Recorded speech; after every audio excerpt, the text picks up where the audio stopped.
Hey there guys, so in this video I want to show you how to solve trig equations. They are also known sometimes as general solutions, or other times specific solutions. That's if you want to find an answer for the angle in a particular domain. But today we're just going to be looking at the general solution for these equations. Okay, so first I'm going to take the 1 across and then divide by this 2. That's just to isolate sine. So I end up with this answer, sine x equal to -1/2. Now, from this point onwards, you need to find two things. The first is a reference angle. Then the second is the quadrants in which sine will be negative. Okay, so first of all, we're looking at the quadrants where sine is negative, and then also we need to find the reference angle. Now, to find the reference angle, you will simply get rid of the sine.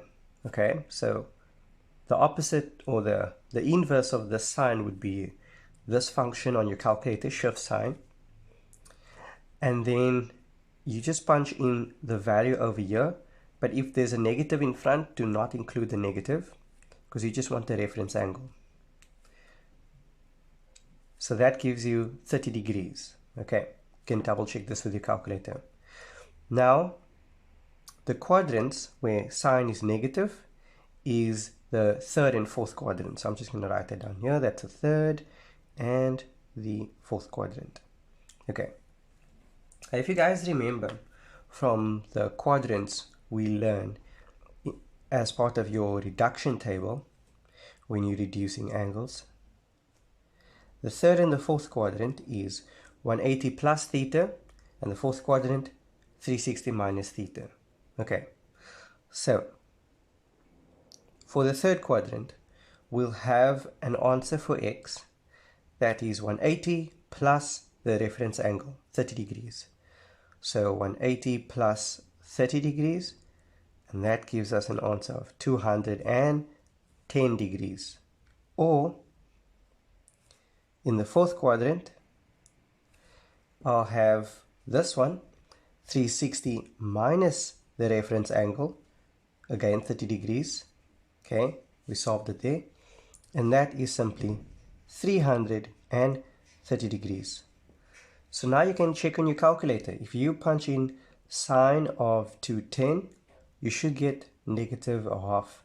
And if you say sine of 330, you should also get -1/2. But since we're solving this for the general solution and not just for these specific answers, we can actually go further and say plus k 360 degrees, where k is an element for all integers. Okay, so for example, if you were to add 360, you would find more solutions for x. If you add 360 to this as well, you can also find more solutions for x. And that's how you solve this equation. I'm going to do harder examples in the next videos.